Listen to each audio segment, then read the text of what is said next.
Oh, c'est la poupette, ça. Oh, t'es une star. Qu'est-ce que t'es une belle poupette. Hein? Il faut que maman elle tourne. Ben oui, il faut que maman elle dise qu'elle a aimé Luca. Luca. Hello vous. Ah, je suis contente de vous retrouver aujourd'hui. Et vous savez pourquoi? Parce que j'ai aimé Luca. Enfin oui, vous le savez puisque je l'ai dit avec Réa dans les bras. Qu'est-ce que Luca pour ceux qui vivent dans une grotte ou alors tous ceux tout simplement qui n'ont pas Disney+, ou qui ne s'intéressent pas spécialement à Disney, ce qui en fait peut faire pas mal de monde. Luca, c'est le dernier Pixar qui est sorti sur Disney+ directement. Oui, encore, oui, mais Cruella sort par contre au cinéma directement et comptez sur moi pour aller le voir. Oh là là, oui. Mais là du coup, je vais vous parler de Luca et j'avais un peu peur. J'avais un peu peur pour deux raisons. Vous avez vu, j'ai fait mes ongles, ça faisait longtemps. Bref, on s'en fout. Raison numéro 1, j'ai pas du tout aimé Raya. Voilà, et je me suis dit, bon, ce qui est complètement con, mais les deux sortent d'affilée, est-ce que le mood va se perpétrer pour moi, tu vois? Est-ce que je vais être emballée? J'avais un peu peur, j'avais un petit a priori, tu vois. Raison numéro comment, je ne sais, raison numéro 2, j'avais vu masse retour négatif, voilà, pas mal de personnes qui disaient, qui se sont fait chier devant, qui trouvaient que c'était vraiment que pour les petits enfants. J'ai même vu plusieurs commentaires disant, genre sur Allociné ou sur Twitter, disant que ça pouvait être un film Gulli et que genre ça avait rien à voir avec un Pixar, etc. Donc moi j'ai vu ça avant de voir le film. Je n'ai même pas vu la bande-annonce, c'est-à-dire que vraiment j'y suis allée, j'avais vu que l'affiche, donc ce que je vous ai montré là, hein, voilà. Et j'y suis allée, bah écoute, let's go bitch, tu vois. Oui, je me traite de bitch moi-même, mais c'est bitch dans le bon sens, tu vois. Bitch à la drag queen. Oui, en ce moment je regarde RuPaul, c'est pour ça. Et bah mes enfants, j'ai adoré. Alors je pense que je vais prendre un parti un peu risqué, à savoir rien vous dire par rapport au scénario. Parce que moi j'ai découvert comme ça et je pense que c'est encore la meilleure manière de le découvrir sans en attendre trop de choses, sans se faire des films, etc. Donc je vais juste vous parler de mes sentiments à moi, des émotions que ça m'a fait ressentir et pour moi des points forts et faibles du film, mais sans voilà rien dévoiler au niveau de l'intrigue. Ça va pas être coton, mais je vais tâcher. À vrai dire, pour moi le seul point faible qu'il peut y avoir c'est le début. Mais plus parce que si en fait, enfin moi personnellement ce que j'ai ressenti, genre les 3-4 premières minutes, je sais plus exactement, mais en tout cas le tout début, j'étais en mode, effectivement, ah, alors les dessins sont très enfantins, ça a l'air de pas mal ressembler à une petite sirène style, tu vois,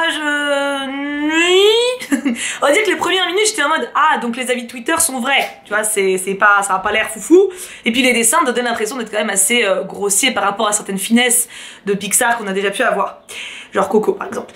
Et bah en fait, point du tout. Poursuivez jusqu'à plus que quelques minutes, honnêtement c'est le seul point négatif que je peux trouver au film. Et encore c'est pas vraiment négatif, c'est juste qu'au début bah forcément c'est un début donc tu sais pas trop dans quoi tu mets les pieds, t'as l'impression que ça va être assez simpliste. C'est beaucoup plus que ce que ça donne au premier abord. Qu'est-ce que j'ai aimé? Alors les illustrations, les graphismes, les illustrations, ça me fait rire quand même. À chaque fois je mélange les termes, c'est mi-drôle mi-exaspérant. Les graphismes sont très jolis. Contrairement à l'impression qu'on peut avoir au tout début où ça fait assez grossier, au final il y a énormément de plans, particulièrement un village, qui sont vraiment beaux. L'animation dans l'eau, l'animation au terre qui est souvent mis en parallèle. Non, c'est vraiment très joli. C'est enfantin certes au niveau des traits, mais enfin on a déjà eu des Pixar avec des traits assez simples, genre typiquement Toy Story c'est des jouets ils ont un visage très lisse, ça n'a jamais empêché d'aimer, tu vois. Au final je trouve que le film a une belle esthétique. Et on s'y prend, franchement j'ai été emportée dans l'histoire et autant au tout début j'ai eu cette pensée, très vite je l'ai oubliée. C'est très cool. Point numéro 2 assez classique, les musiques, je les trouve plus mémorables que dans Raya. Il n'y a pas de chanson, c'est un Pixar donc pour le coup c'est pas surprenant. Il y a vraiment plusieurs musiques qui m'ont beaucoup plu. Chose que je retiens assez rarement, je dois avouer que quand c'est des instrumentaux, c'est très rare que ça me frappe l'oreille, à part par exemple genre la chanson dans Réponse, enfin la musique dans Réponse, la musique des lanternes, enfin oui il y a quelquefois des petits morceaux musicaux qui me frappent quand ils sont seuls, mais quand, dans un film entièrement musical comme ça, enfin entièrement classique, souvent les bandes sonores, à part un truc vraiment mémorable, je vous dis ça me passe par une oreille, ça ressort par l'autre, juste ça souligne bien le film. Là, j'ai eu envie, dès que le film s'est fini, je me suis dit putain cette playlist là je vais la réécouter, enfin cet album là je vais l'écouter. C'est entraînant, c'est joli, des moments d'émotion sont très bien soulignés. Ouais non, très réussi de ce point de vue là.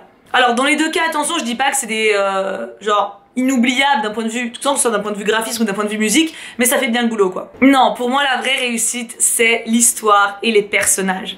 Surtout les personnages. Parce qu'en fait ce film là, il fait quelque chose que Raya a oublié de faire, il prend son temps.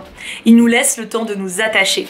Il y a une intrigue qui est quand même assez mouvementée dans le temps, les persos principaux ont un rêve, un but, et ils ont un temps assez chronométré on va dire pour l'atteindre. Donc il y a cette espèce de rythme qui est quand même assez...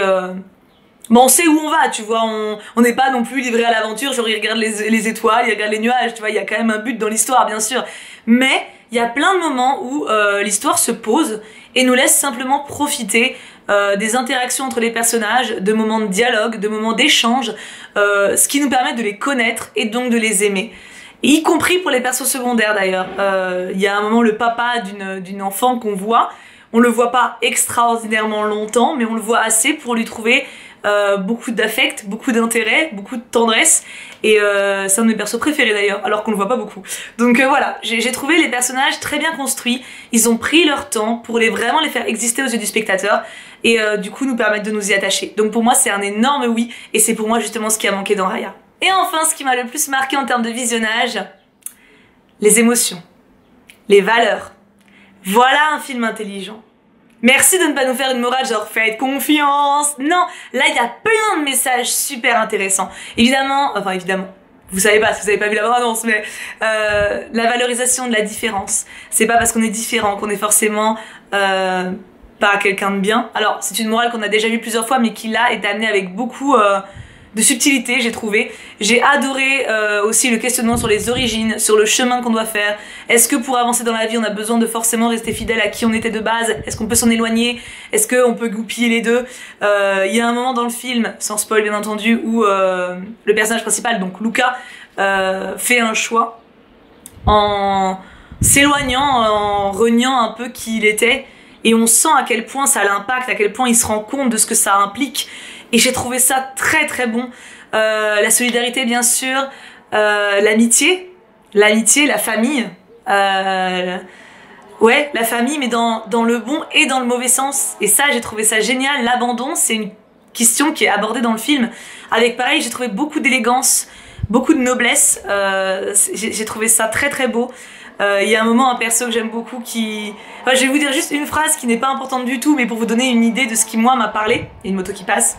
Je vais inventer des noms pour absolument rien spoiler. À un moment, mettons, William a disparu et Roger part à sa recherche. Et puis, il y a Malik qui est derrière et qui dit à Roger « Mais ça sert à rien d'y aller, tu sais, à mon avis, il veut pas être trouvé. » Et t'as Roger qui lui fait peut-être que juste le fait qu'il sache que moi je le cherche, ça peut suffire. » J'ai failli pleurer. Alors que c'est un moment vraiment dans le film... Il compte pour rien, c'est une parenthèse d'action. Mais en fait justement c'est pour montrer à quel point j'ai trouvé que rien n'était laissé au hasard. Les phrases sont justes, les actions sont belles, les caractères sont beaux et j'ai adoré vraiment. Alors j'ai vu quelques commentaires, comment dire, reprocher qu'il n'y ait pas une romance LGBT. Pour le coup je trouve que c'est totalement hors de propos de faire ce genre de commentaires là. Ce sont deux enfants qui ne pensent manifestement pas à l'amour, amoureux j'entends, c'est pas dans leurs objectifs de vie, c'est pas quelque chose qu'ils ont dans leur relation, et justement j'ai trouvé que le dessin animé pour le coup mettait en avant une romance LGBT dans le sens où c'est le plus naturel du monde. J'y ai pensé justement, et même Kim, qui pourtant d'habitude cherche pas des romances partout, il m'a regardé à un moment du film, il me fait « Ouais mais là, il y a quelque chose quoi !» Et en fait ce que j'ai trouvé génial, c'est que oui, sans doute il y a quelque chose. Sans doute il y a quelque chose entre ces deux personnages, mais c'est des enfants. Donc c'était pas le propos, tu vois, c'était pas le propos à 6-7 ans de mettre un baiser par exemple, ou enfin voilà, je sais pas l'âge exactement des protagonistes, mais clairement il y en a un qui est très jeune, plus jeune que l'autre, et c'était pas... ça aurait pu être bizarre, tu vois. Mais j'ai trouvé que le film justement, il pouvait peut-être déculpabiliser certains enfants qui commencent à se sentir attirés par les hommes ou par les femmes, etc. Et qui voient juste que c'est normal en fait, parce qu'ils s'aiment. Ils s'aiment et peu importe l'étiquette qu'on met dessus, est-ce que c'est un couple, est-ce que c'est des amis, c'est une question qu'on devrait pas se poser quand on est enfant en tout cas. Et je trouve que ça, je pense que justement ça peut libérer énormément. Parce qu'il y a quand même cette espèce de cliché que pas mal de gamins subissent, hein. Genre ouais mais genre tu sais des gamins, surtout les garçons, genre ouais mais c'est mon meilleur ami. Oh ça va, t'es pas ça c'est pas vraiment ton meilleur ami, tu sais quand t'es un bonhomme, t'as pas, tu vois ce que je veux dire. T'as quand même encore vachement ce cliché là qui court. Je suis désolée, ça existe malheureusement beaucoup trop. Et ou même des gamins qui disent ouais plus tard je vais me marier avec lui ou je vais me marier avec elle, et les parents qui disent bah non tu peux pas parce que c'est un garçon, parce que c'est une fille. J'ai trouvé que ce dessin animé, il restait dans le contexte de l'enfance. Il met pas d'ambiance adolescente dessus parce que je vous dis, moi je pense vraiment que ça aurait été bizarre. Mais par contre, je trouve qu'il met vraiment la définition du verbe aimer, et peu importe le genre. Et j'ai trouvé ça génial. J'ai trouvé ça très pur. Et pour le coup, oui, ce message-là, je pense qu'il est bon pour les enfants. Mais le dessin animé en lui-même, je trouve pas qu'il se destinait aux enfants. Je pense vraiment que c'est un dessin animé avec des bons messages. Alors, le point que je pourrais peut-être mettre un bémol, c'est qu'il y a beaucoup de tournures italiennes. Moi, j'ai regardé en VF, et il y a beaucoup de phrases, tu vois, voilà, ils disent beaucoup de mozzarella, e macenti, e quento, et voilà, ils font beaucoup le... Mais j'ai trouvé ça marrant parce qu'en fait, quand tu connais les Italiens, j'ai une grand-mère qui était italienne, d'accord? Donc je connais, quand tu connais les Italiens, ils sont bruyants, ils en font beaucoup, ils en font 3 tonnes avec le folklore italien, faut pas se mytho. Donc, j'ai trouvé, enfin, ça m'a fait rire, et c'est vrai que quand on n'est pas dans le délire, on peut être en mode vas-y, pète les couilles avec les mais en vrai, c'est drôle. Enfin voilà, j'ai trouvé ça bien amené, moi ça m'a fait marrer, souvent c'est n'importe quoi.